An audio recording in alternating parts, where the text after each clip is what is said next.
สบายดีทุกคน คลิปนี้ซุกจะมาสอนวิธีการเปิด VIP หรือว่า Affiliate ของ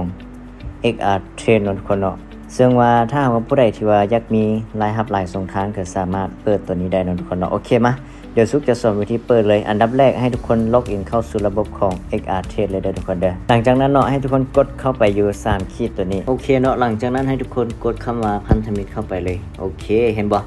ให้เฮานี่กดสมัครเลย9เหรียญเนาะฉะนั้นทุกคนต้องมีเงินอยู่ในพอร์ต9 USDT เดี๋ยวทุกคนเด้อเฮาจึงสามารถเปิดได้โอเคให้ทุกคนกดคำว่าสมัครเลย9เหรียญทุกคนเนาะโอเคเห็นบ่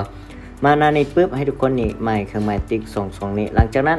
ให้ทุกคนใส่รหัสพันธุรกรรมอยู่ใน2นี้เนาะทุกคนเนาะรหัสพันธุรกรรมก็คือรหัสถอนเงินที่ว่าเฮาติดตั้งให้ทุกคนเนาะโอเคหลังจากที่ว่าเฮากดรหัสพันธุรกรรมใส่เป็นที่เรียบร้อยให้ทุกคนกดคำว่ายืนยันโอเคเนาะเห็นบ่หลังจากที่ว่าเฮากดยืนยันปึ๊บก็ถือว่าการเปิด VIP 9เหรียญของเฮาก็ถือว่าสำเร็จเสร็จสิ้นเนาะฉะนั้นสำหรับคนใดที่ว่าอยากมีรายรับอีก2ทางหนึ่งหรือว่าอยากเป็น Affiliate ให้แพลตฟอร์มของ XR Trade ก็สามารถเปิดได้แล้วก็หารายได้อีก2ทางหนึ่งได้เลยทุกคนเด้อฉะนั้นตัวนี้จะเป็นวิธีการเปิด VIP หรือว่า